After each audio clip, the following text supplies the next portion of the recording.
아멘. 오늘 함께 나누실 말씀을 보도록 하겠습니다. 오늘 함께 나누실 말씀은 베드로후서 1장 16절부터 21절 말씀입니다.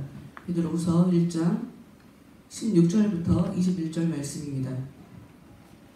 제가 가진 성경으로 신약성경 385페이지에 있습니다. 읽겠습니다. 우리 주 예수 그리스도의 능력과 강림하심을 너희에게 알게 한 것이 교묘히 만든 이야기를 따른 것이 아니요 우리는 그의 크신 위엄을 친히 본 자라. 지극히 큰 영광 중에서 이러한 소리가 그에게 나기를 이는 내 사랑하는 아들이요 내 기뻐하는 자라 하실 때에 그가 하나님 아버지께 존귀와 영광을 받으셨느니라. 이 소리는 우리가 그와 함께 거룩한 산에 있을 때에 하늘로부터 난 것을 들은 것이라.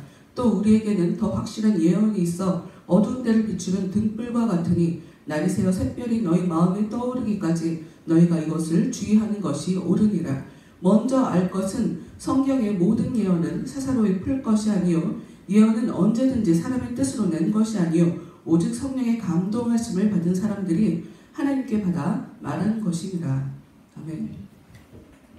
위해서 기도하도록 하겠습니다. 하나님 감사합니다. 저희들에게 복된 주일 허락하시고 하나님 앞에 나와 예배드리게 하시며 감사합니다. 하나님 이 시간 저희들의 마음을 하나님께 활짝 엽니다. 하나님 하늘의 문을 여시고 저희 가운데 합당한 그 은혜를 허락하여 주시옵소서. 이 땅을 살아가는 데 있어서 저희들을 아름답게 하고 저희들을 값지게 만들며 저희들을 복되게 만들며 저희들을 선하게 만드는 저희들 안에 찾아왔을 때 영원히 사라지지 않는 그 하늘의 생명 양식을 저희들에게 허락하여 주시옵소서. 저희들의 모든 것을 하나님께서 끝나는 시간까지 주관하여 주실 것을 믿사오며 예수 이름으로 기도합니다. 아멘. 지금의 코로나 사태가 우리한테 알려주는 게 있어요. 일상 속에서 우리가 소소하게 누렸던 그냥 사는 게 아닐까라고 생각하는 평범한 우리 일상이 사실 평범한 게 아니라는 거죠. 특별한 거라는 거예요. 많은 사람들이 평균 정도는 하고 싶어 하거든요. 인생을 살면서 내가 이 정도는 해야지, 남들만큼 이 정도는 해야지 라고 얘기하는 그 평균을 얘기하는데 사실 그 평균이라는 것은 절대로 간단하게 쉬운 일이 아닙니다. 여러분. 예배 때마다 제가 기도할 때 그 기도를 자주 반복했던 것 같아요. 하나님 예배 드릴 수 있도록 이 자리에 나올 수 있도록 하나님 허락해 주셔서 감사합니다. 사실 하나님께서는 어떤 일을 일으켜서라도 우리를 교회에 나오지 못하도록 만들 수 있단 말이에요. 지금과 같은 사태. 사실 전혀 우리가 예측할 수 없는 일이잖아요. 전혀 예측할 수 없는 일인데 문자가 와요. 재난 문자로. 그래서 모임 자제하시라고 오늘 아침에 왔더라고요. 하여튼 여러분 우리한테 일어나는 일상의 일은 우연히 생기는 일은 없습니다. 우연히 생기는 일은 없으니 그냥 좋은 일이 벌어지려고 일어나는 일이려니 하시고 다만 한 가지 반드시 우리가 기억해야 할 것 역시 우리는 아무것도 아니다. 하나님께서 은혜로 우리를 붙잡아 주시지 않으면 정말 아무것도 아니다. 하나님께서 이 병균 문제를 해결해 주지 않으면 이 사태가 길게 갈 수 있어요. 굉장히 길게 갈 수도 있는 거예요. 그러니 수시로 하나님께 은혜를 구하면서 그렇게 살아가는 여러분 모두가 되시길 바라요. 예전부터 한국사회에 이단이라는 것은 끊이지 않았고 한국사회뿐만이겠습니까? 기독교 초기부터 이단은 계속 있었고요. 신천지라는 이단이 있다는 걸 알고 있었어요. 이만이라는 사람이 교주로 있는 그런 단체가 있다는 것도 알고 있었고요. 그리고 전도하는 방법이 좀 너무 비상식적이다. 왜 그러지? 라고 좀 이해가 안 가는 측면도 있어요. 근데 그냥 거기까지만 생각을 했었지 이렇게까지 이 사람들이 치밀한 사람들인 줄 몰랐어요. 초등학교 아이들을 전도하기 위해서 교대를 가기도 하고요.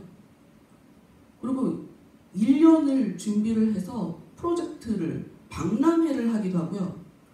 신천지인지는 전혀 몰라요. 그리고 그들이 가지고 있는 이 전도 방법이 10년짜리 노하우라는 거예요. 그래서 와 진짜 이 사람들 무섭다 입이 떡 벌어져갖고 제가 입이 이게 다물어지지 않더라고요. 근데 여러분, 이단과 사입이 다시 말씀드리지만 초대교회부터 있었던 일이에요. 오늘 우리가 본 이 베드로 후서도 이 이단 문제 때문에 고민이 되는 이 베드로가 자기가 죽기 직전에 이제 내가 갈 날이 얼마 안 남았구나를 알았을 때 내가 그럼 어떻게 해야 되지? 를 고민하다가 그 이단 문제에 대해서 어떻게 대응해야 되나를 강조하기 위해서 쓴 편지입니다. 베드로 후서는. 그래서 베드로 후서 1장, 2장, 3장에 걸쳐서 이 이단 문제에 대해서 깊게 얘기를 하고 있거든요. 이 이단과 사이비, 이만희 씨가 그 이단이라는 단어를 아주 긍정적으로 자신의 신천지에다 적용하는 것을 봤어요. 왜냐? 예수님도 이단이었습니다. 예수님이 무슨 신학대를 나왔습니까? 그것은 무슨 말이냐면 자기가 신학을 안 했어도 하나님이 계시로 자기한테 말씀을 주셨기 때문에 자기는 성경을 자기 마음대로 풀 수 있다. 그런 의미를 가지고 사실 얘기를 하는 거거든요. 여러분들 성경에서 나오는 이단은 그런 뜻이 아니에요. 여러분들 한국교회에서 굉장히 이단이라는 단어를 많이 들어보셨을 거예요. 끝이 다르다. 근데 이 2장에 본격적으로 나오는 거짓 선지자, 거짓 선생들 얘기를 하면서 이 멸망하게 할 이단을 교회 가운데로 그들이 끌어들였다라고 얘기하는 이 이단, 이 중세시대까지 계속 사용했던 이 이단의 진짜 의미는 그냥 분파라는 얘기예요. 분파. 바리새파, 사두개파라는 얘기를 들어보셨을 거예요. 그 파에 이 단어를 써요. 그냥 분파라는 거예요. 유대인들을 볼 때 기독교인들은 분파였어요. 예수를 중심으로 한 그냥 모임이었다고요. 그런 차원의 이단이라고 쓴 거지 우리가 생각하는 그런 의미를 가지고 이단이라고 쓴 게 아니에요. 그냥 쟤네들, 그러니까 예수는 이단의 괴수다라는 말은 무슨 뜻이냐면 예수를 중심으로 모인 사람들이 있다. 예수는 그 모임, 그 분파의 대표다라는 그런 의미지 무슨 이단이라는 정죄를 받았고 그러니까 이만희 씨가 사용하는 그런 의미가 아니에요. 지금 이단이라는 얘기를 왜 하냐면 이 이단들의 가장 큰 특징은 그들은 시스템상으로 이렇게 사이비로 흐를 수밖에 없는 그런 구조를 가지고 있어요. 사이비, 이단과 사이비가 똑같은 것 같죠? 달라요.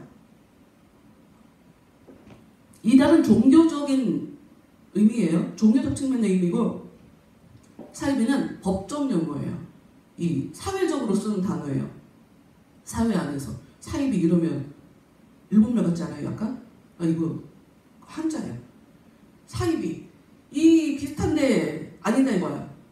하여튼 그 사이비, 이 사이비가 왜 이 사람들이 그러니까 이단이 왜 사이비로 갈 수밖에 없는 그런 구조를 가지고 있냐?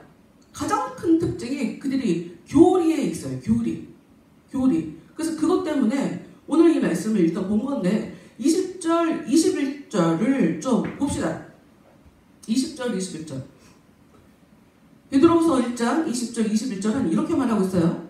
먼저 알 것은 성경의 모든 예언은 사사로이 풀 것이 아니니 예언은 언제든지 사람의 뜻으로 낸 것이 아니요 오직 성령의 감동하심을 받은 사람들이 하나님께 받아 말하는 것입니다.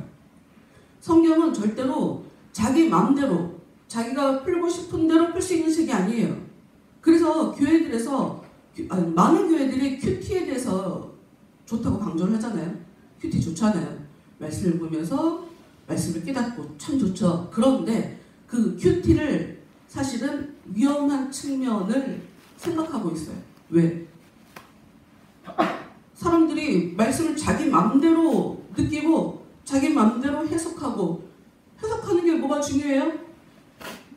지금 이단 얘기를 하고 싶다니까요. 이단이 말씀을 자기들 마음대로 해석하면서 그렇게 살고 있다는 거예요. 지금 사회적으로 문제를 일으키게 된다는 거죠. 해석이라는 것은 사고 시스템이에요. 내가 그렇게 보는 거예요. 그렇게 생각하는 사람은 그렇게 살게 돼 있어요. 그렇게 행동하게 돼 있다고요. 이 신천지의 가장 큰 특징, 많은 이단들의 특징은 종말론이 잘못되어 있어요. 종말론. 이 참 슬프게도 얼마 전까지 신천지가 자기들의 30만 명이라고 얘기를 하더라고요. 그리고 그들에게 있어서 가장 큰 전도의 방법은 성경 공부였어요. 그러니까 이 얘기는 많은 사람들이 성경 공부를 하고 싶어 한다. 성경에 대해서 알고 싶어 한다는 얘기가 되겠죠. 그런데 가장 큰 문제가 정작 신천지는 성경을 제대로 알지 못하는 사람들이라는 거죠. 비상식적으로 얘기를 하니까 근데 이성이 마비가 되니 비상식적으로 얘기하는 그 이야기를 특별한 것으로 착각하게 되는 거예요. 다른 데서는 저런 얘기 안 하는데 어떻게 저렇게 특별한 얘기를 하지? 특별한 얘기를 하는 게 아니고 이상한 얘기를 하고 있는 거거든요. 근데 사람들이 그걸 몰라요. 이들의 가장 큰 특징, 종말론. 이 종말론을 통해서 불안하게 만드는 거예요. 사람들을. 불안한 마음을 조성을 하는 거예요. 그리고 사람들이 극단적인 상황이 되면 비상식적인 것을 하게 돼 있어요. 비상식적인 것을 문제시 삼지 않게 돼 있어요. 너무 멀리 간 얘기인 줄 모르겠으나 실제로 뭐 그런 일도 있다고 하니까 조난당했을 때 친구의 몸을 먹는 뭐 이런 것도 얘기 들어보신 적 있을 거예요. 여러분 극단적인 상황에서는 비상식적인 것을 문제시 삼지 않게 돼 있어요. 이 종말론을 통해 성경을 봐라. 성경에는 말세에 종말이 된다고 한다. 이 땅이 망한다고 한다. 그런데 하나님이 일부 사람들은 구원해 주신다고 한다. 그래서 이 사람들이 근데 우리는 특별한 지도자가 있다. 특별한 교리를 가지고 있다. 그래서 우리 단체는 특별하다. 이렇게 생각을 해요. 그럼 어떤 일이 벌어지냐? 사람들이 특별한 그들을 위해서, 그들의 단체를 위해서 지키려고 해요. 왜? 또 성경을 가지고 교묘하게 이용한단 말이에요. 말세에 핍박이 일어난대. 박해가 일어난대. 예수 믿는 사람들을 고통을 준대. 그러면은 이 신천지 사람들은 어떻게 생각하게 되냐면 우리 단체를 이제 종말의 때가 되면 말세가 되면 우리 단체를 이 사회에서 핍박을 할 거야. 지금 딱 그러고 있잖아요. 자기네들의 교세가 확장되는 것을 좀 방해하려고 사단이 역사하는 것이라고 그렇게 얘기하고 있잖아요. 말 같지도 않은 소리 하고 있어. 세상을 적으로 생각해요. 여러분 세상은 적이 아니에요. 우리가 전도해야 할 대상이고요. 하나님이 품고 하나님이 지금 봐주고 기다리시고 있는 사람들을 가지고 적으로 인식을 한다니까요. 그래서 그들이 우리를 침범해오지 않게 우리는 지켜야 돼. 그래서 어떻게 하냐? 교회를 지키기 위해, 특별한 지도자를 지키기 위해 육체적으로, 정신적으로, 물질적으로 헌신을 하게 돼 있어요. 모든 것을, 자기가 가지고 있는 모든 것을 가지고 지도자와 단체를 섬기게 만드는 거죠. 신자들의 모든 삶의 것들을 다 착취를 해요. 이혼하는 거, 가출하는 거. 이상하잖아요. 근데 이 사람들은 이 교회를 지켜내야 되니까, 자기들은 특별한 사람들이니까, 특별한 지도자와 특별한 우리 단체를 지켜내야 되는 거니까 이혼 아무것도 아니에요. 가출 아무것도 아니에요. 여러분 우리나라는 기본적으로 종교의 자유가 있어요. 그러니까 아무 종교를 믿어도 되는 거 아니에요? 여러분 어떻게 생각하세요? 우리 아들이 그러더라고요. 종교 강요하지 말라고. 그 틀을 어떻게 적용해볼까요? 신천지에 딱 적용을 해볼게요. 신천지에 엄마 아빠가 쫓아가서 우리 아들을 내놓으라고 막 그랬어요. 우리 아들, 신천지에 들어간 우리 아들을 내놔라. 그랬더니 아들이 나왔어요. 종교에 자유가 있다고. 이러시면 안 된다고. 그 단체는 자기들 단체를 지키는 것만 중요해요. 가정이 파괴되는 건 중요하지 않아요. 성경에 써 있잖아요. 예수님이 검을 주러 왔다고. 남편하고 아내하고, 부모하고 자식하고, 며느리하고 시어머니하고 싸워야 된다며요. 검을 주고 걔네들보다 예수님을 더 사랑해야 된다고 성경에 써있잖아요. 여러분, 성경이 이상하게 해석을 하면 정말 이상한 종교가 만들어지는 거예요. 근데 그들은 몰라요, 그거를. 여러분 가지고 계신 성경 있죠? 오늘 본문 말씀에는 넣지 않았는데, 지금 베드로후서 1장 1절, 베드로후서 1장 2절에는 이렇게 말씀이 써 있어요. 하나님과 우리 주 예수를 알므로 은혜와 평강이 너희에게 더욱 많을지어다. 지금 베드로가 편지를 하면서 어떤 얘기부터 시작을 하고 있냐면, 하나님과 예수님을 알므로 은혜와 평강이 너희에게 더욱 많을지어다. 무슨 얘기냐? 은혜와 평강이 너의 삶 가운데서 많아지길 원한다면, 아니, 많아지려면, 그러니까 우리 삶 가운데 은혜를 받기 원하고 더 평안하게 살기 위해서 반드시 전제가 필요하다는 거예요. 뭐냐? 하나님을 아는 것, 예수님을 안다는 거예요. 성경은 정말 알아야 되는 책이에요. 정말 알아야 되는 책이에요. 그런데 이상하게 마음대로 사사로이 풀면 오히려 멸망으로 가게 돼 있어요. 제대로 알아야 돼요. 확실히 여러분한테 말씀드릴 수 있는 거, 여러분의 삶 가운데 은혜와 평강이 넘치시길 원한다면 하나님을 아셔야 해요. 예수님을 아셔야 돼요. 1장, 베드로후서 1장의 소제목은 하나님을 더 잘 알 자예요. 하나님을 아는 지식이 성장해야 된다가 이 1장의 주제인 거예요. 성경 말씀에 보면 또 이런 말씀이 있어요. 지금 사실 베드로는 여러분 공부한 사람이 아니잖아요. 어부로 일을 하다가 살다가 예수님께 부름 받아서 예수님 옆에 3년 있다가 성령을 받아 그 이후로 사역을 하게 된 사람이란 말이에요. 사실 학문이 깊지는 않죠.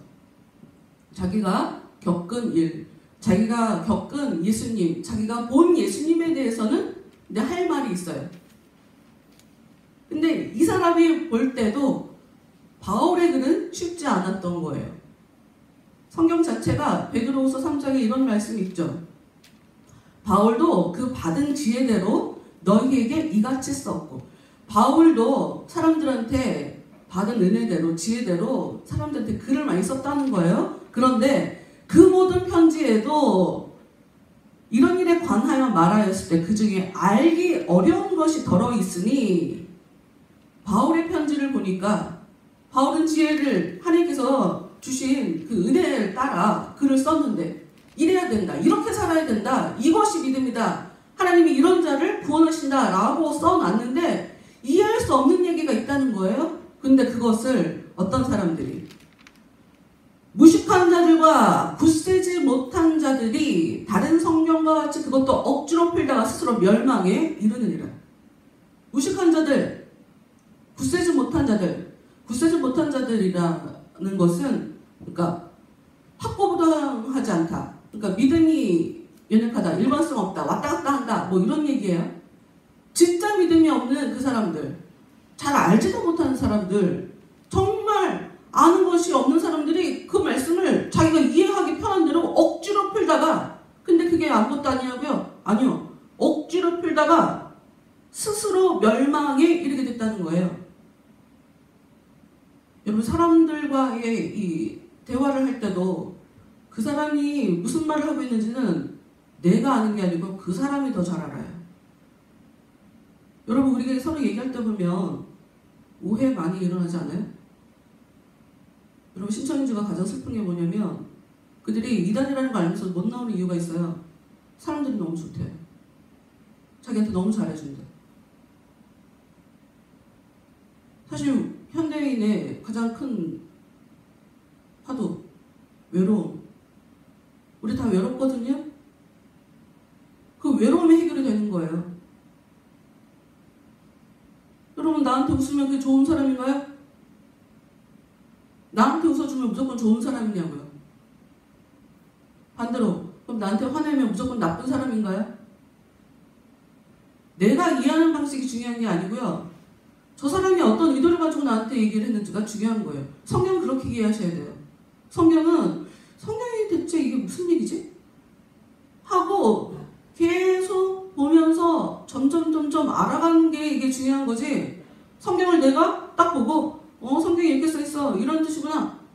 이거 한 개도 중요하지 않아요. 이게 자칫 스스로 멸망에 이르게 한다는 거예요. 왜? 내가 알잖아요. 나만 그렇게 사는 게 아니라 남한테도 영향력을 끼치게 돼 있어요. 전 잘 모르겠어요. 이만희 씨가 정말 진짜 하나님 아는 사람일까? 제가 볼 때는 그 사람 하나님 아는 사람 아니거든요. 근데 막 부흥성회를 어마어마하게 막 크게 광고를 하는 것도 봤어요. 뭐지 저거? 말도 안 되는 자신감? 자꾸 거짓말 하다 보니까 진짜 자기가 진짜라고 착각을 하게 된 건가? 잘 모르겠어요.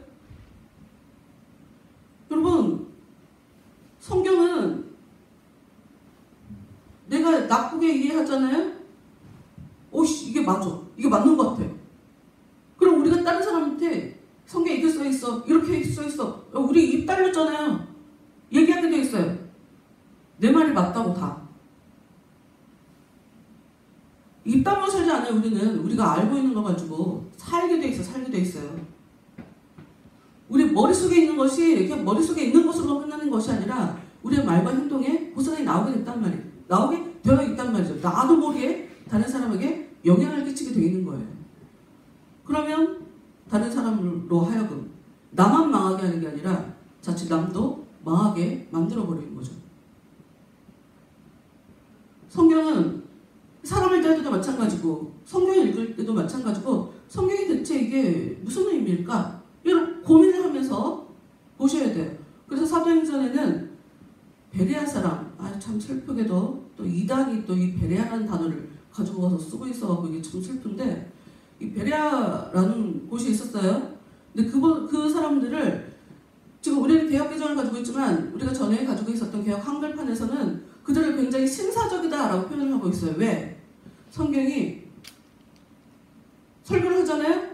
그리고 사람들이 그 말씀을 가지고 성경을 보면서 성경이 정말 그렇게 써있나? 하고 계속 보고 공부하고 이랬다는 거예요. 이게 굉장히 신사적이다라고 성경이 얘기하고 있어요. 그게 예의인 거예요. 성경에 대한 예의. 잡고 보는 거죠. 이게 무슨 의미일까? 다시 말씀드리지만 성경은 알아야 돼요. 왜? 아까 말씀드렸잖아요. 하나님을 알고 예수님을 알아야 은혜와 평강이 우리에게 우리의 삶 가운데 넘쳐나기 때문이에요. 여러분, 저는 여러분이 행복하게 사시길 바라요. 진짜로. 우리는 다 행복하고 싶어 하죠. 근데 여기저기 아무데나 기웃기웃한다고 우리가 행복해질 수 있는 게 아니에요. 우리를 행복하게 해줄 수 있는 유일한 분은 하나님밖에 없어요. 여러분, 하나님이 내 마음을 잡아줘야 되고요. 하나님이 내가 기도하는 그 대상자, 내가 사랑하는 그 사람의 마음을 붙잡아줘야 돼요. 그 안에서 우리는 진짜 하나님의 나라를 살게 되는 건 거예요. 어떻게 내가 얘기해서 내가 내 옆 사람의 마음을 어떻게 바꿔요? 그런 일이 있을 수가 없어요. 하나님이 도와주셔야 돼요. 내 마음이 바뀌는 것도 하나님의 은혜가 필요하고요. 나를 힘들게 하는 그 사람의 마음을 바꾸는 것도 하나님이 도와주셔야 돼요. 그런 차원에 신천지에 대해서 너무 그냥 손 놓고 사는 것 같은 생각이 들어서 참 하나님께 죄송하다는 그런 생각이 들더라고요. 그리고 왜 우리가 하나님에 대해서, 성경에 대해서 알아야 되나? 그것을 베드로 후서 안에도 어떤 말로 쓰고 있냐면 하나님은 사람들의 죄 짓는 것을 그냥 놔두지 않으신다는 거예요. 그래서 심판이라는 것을 하신다는 거죠. 그런데 그 중에 의로운 사람만 건진다 하고 성경이 얘기하고 있어요. 읽어드릴게요. 소돔과 고모라 성을 멸망하기로 정하여 죄가 되게 하사 후세에 경건하지 아니할 자들에게 본을 삼으셨으며, 하나님이 소돔과 고모라 성을 멸망하게 했다는 것은 창세기에 써 있는 것이거든요. 근데 멸망하게 한 이유는 단지 그들이 죄를 졌다라는 차원에만 국한되어 있는 게 아니에요. 뭐냐? 다음 세대. 그들을 보고 다른 다음에 살 사람들이 어떤 영향을 받게 될지 그걸 하나님이 생각하시고 그들에게 본보기를 보여주기 위해서 죄 지으면 벌 받는 거야. 너만 죄 짓지 마라. 이런 얘기를 해주시려고 경건하지 아니할 자들에게 본을 삼으셨으며, 후세를 위해서, 다음 세대를 위해서, 앞으로 살 사람들을 위해서 죄 지는 사람들은 절대로 그냥 넘어가지 않으신다는 거예요. 그러니 여러분, 지금 저는 코로나 바이러스가 괜히 일어난 것 같지 않아요. 왜냐하면 코로나 바이러스를 통해 어쩌면 신천지가 쏙쏙쏙쏙쏙 이렇게 이쑤시개로 뽑아내는 것처럼 그런 느낌. 그리고 혹시 들으셨는지 모르겠지만 JMS라고 하는 이단도 들어보셨어요? 네, 어떤 줌바 댄스 맞지? 줌바 댄스 강사가 뭐 7개의 소그룹을 가지고 열심히 강의를 하고 다니는데 그 사람이 다 바이러스를 준 거예요. 사람들을 다 감염시킨 거예요. 그래서 그 사람 동선을 확인하다 보니 그 사람이 교회를 갔어. 아니, 저 몸으로 교회를 간 거야? 저 교회는 뭐야? 하고 갔더니 그 교회가 JMS인 거예요. JMS도 장난 아니죠. 그 사람은 여자를 좋아해. 이만희 씨가 젊은 여자를 좋아하는 것처럼 그 사람들의 특징은 돈과 여자를 좋아해. 굉장히 좋아해요. JMS. 정명석 씨는. 지금 현재도 발에 발찌 차고 그러고 살고 있거든요. 그런데도 여자들이 그 사람을 좋아해. 아, 주여.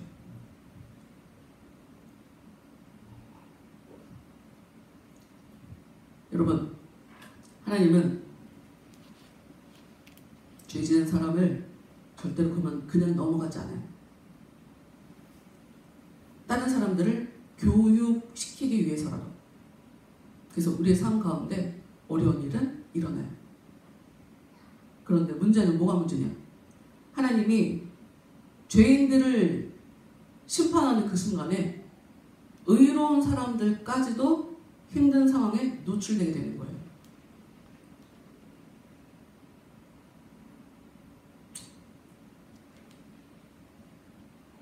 그래서 성경은 뭐라고 얘기하냐면, 무법한 자들의 음란한 행실로 말미암아 고통당하는 의로운 롯을 건지셨으니 라고 얘기하고 있어요. 이게 무슨 얘기냐? 무법한 자들, 그러니까 법대로 뭐가 옳은 것인지 중요하게 따지지 않고 그냥 몸이 원하는 대로 음란하게 살던 소돔과 고모라 성을 하나님께서 멸망하시는데 그 순간에 의인 롯은 구했다. 근데 하나님이 왜 롯을 의롭다고 얘기하시는지 지금 성경이 뭐라고 기록을 하고 있냐면, 이는 이 의인이 그들 중에 거하여 날마다 저 불법한 행실을 보고 들음으로 그 의로운 심령이 상함이라. 이게 무슨 얘기냐? 롯이 왜 구원받았냐? 롯은 의로운 사람이다. 그러면 의로운 사람이란 증거가 있다. 죄 짓는 사람들을 보고 마음이 상하더라. 여러분, 우리는 하나님을 알지 못하잖아요. 예수님을 알지 못하잖아요. 하나님이 우리의 마음을 붙잡아주지 않잖아요. 예수님이 우리를 붙잡아주지 않으면 언제든지 순식간에 죄 가운데 빠질 수 있는 사람이에요. 알지 못하면 의롭게 살 수가 없습니다. 성경을 왜 알아야 되냐? 성경은 무엇이 의인지를 알려줘요. 하나님은 우리가 어떻게 살아야 하나님께서 칭찬하실 건지 그 의에 대해서 알려줘요.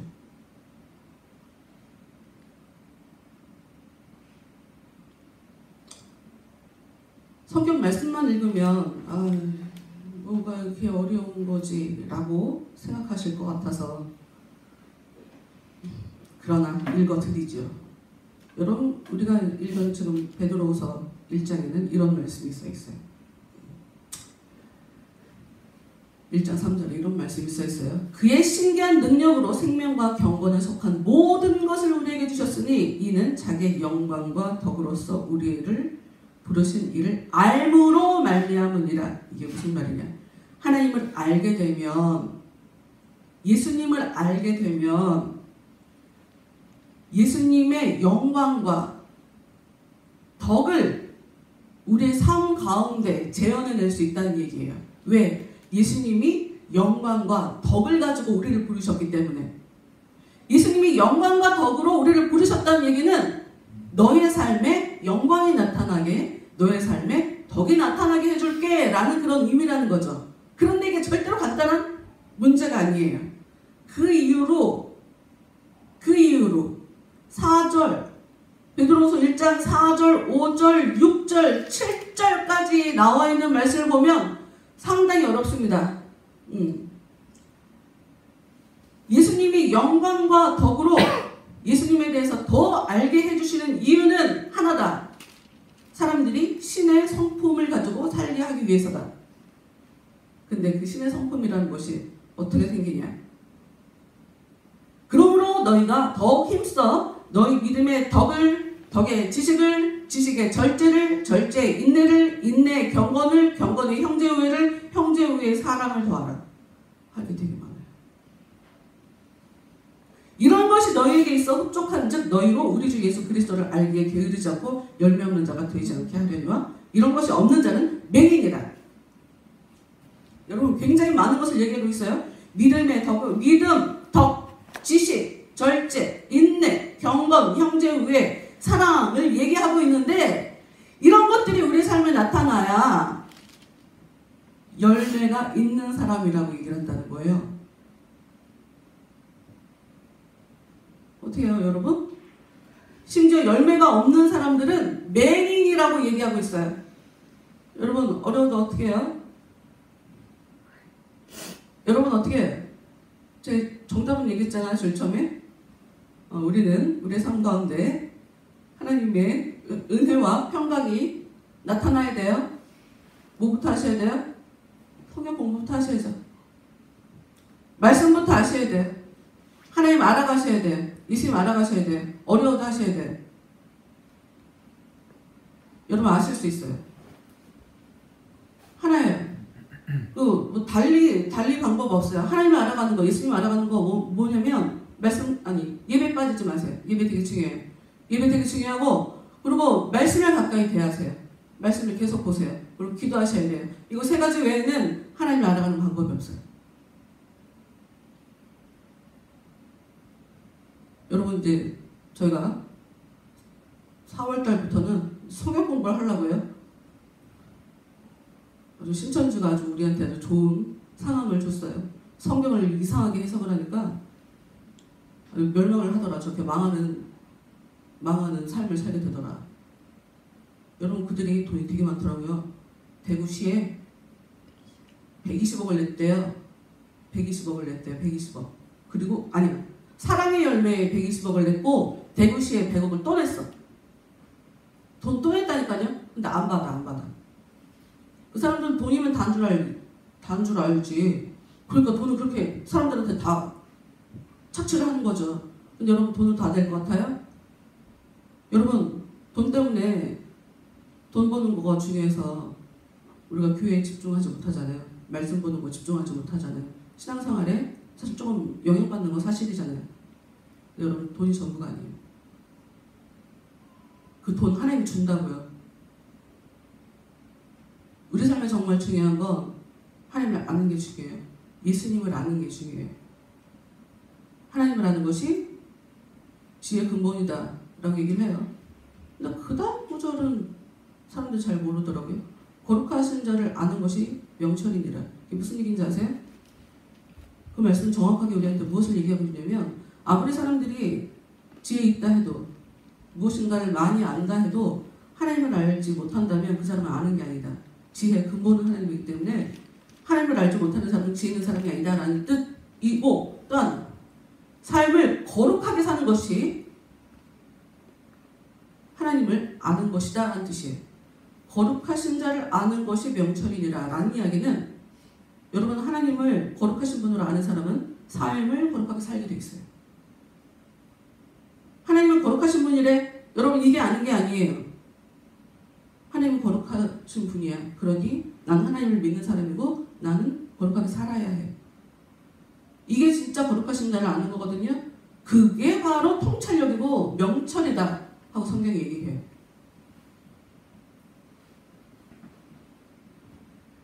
말씀 맺겠습니다. 여러분 성경은 사사로이 우리의 마음대로 이해하고 싶은 대로 이해할 수 있는 그런 책이 아니에요. 자칫 우리 생각대로 성경을 대충 이해했다가는 스스로 멸망에 빠지게 돼 있어요. 왜? 해석은 우리의 삶 전체에 영향을 미치기 때문이에요. 그러니 하나님을 제대로 아셔야 돼요. 예수님을 제대로 아셔야 돼요. 그리고 예수님을 아는 지식과 하나님을 아는 이 지식이 계속 성장해야 해요. 왜? 그 지식, 하나님을 아는 그것이 여러분의 삶을 더 풍요롭게 해줄 거예요. 은혜와 평강으로 여러분의 삶을 채워줄 거예요. 그러니 예수님을 더 알기, 하나님을 알기를 항상 마음에 소원하면서 사세요. 그리고 기도하세요. 하나님 더 알고 싶어요. 하나님 알려주세요. 한 주간 동안도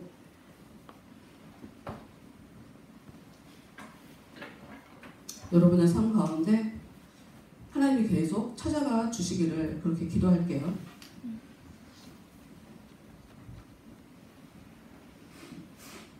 네, 우리 찬양하면서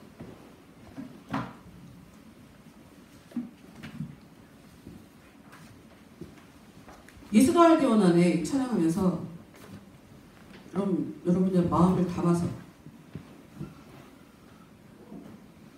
예수님 더 알고 싶습니다. 하나님 더 알고 싶습니다. 저도 하나님의 사람들이 다 망하는 순간에, 망하게 하는 그 순간에 의로운 노처럼 구원받고 싶습니다. 하나님의 은혜를 제 삶 가운데 경험하고 싶습니다. 예수님 저에게 더 찾아와 주시고 예수님 더 알 수 있게 하나님의 은혜로 저를 덮어주세요. 이렇게 소원하는 마음 가지고 예수도 알기 원하네 찬양하도록 합시다.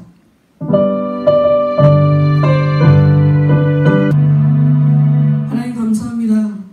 이 시간 말씀을 통해서 하나님 여러 가지를 생각하게 하시는 하나님을 더욱더 알 수 있는 그런 삶을 살 수 있도록 하나님 저희들 일주일 동안의 삶 가운데 하나님의 은혜를 더욱더 풍성하게 부어주시고 하나님을 알기 위해서, 예수님을 알기 위해서 노력하고 힘쓰고 애쓰는 몸부림치는 그런 삶을 살아갈 수 있도록 하나님 저희들의 일주일 동안의 삶을 붙잡아 주시옵소서. 이 시간 저희들의 마음을 담아 하나님께 물질을 드렸습니다. 저희들 살아가는 데 있어서 필요한 모든 것들을 공급하여 주신 하나님 감사합니다. 더 큰 은혜 받아 누릴 수 있는 복된 손질 될 수 있도록 저희들의 마음을 더욱더 풍성함으로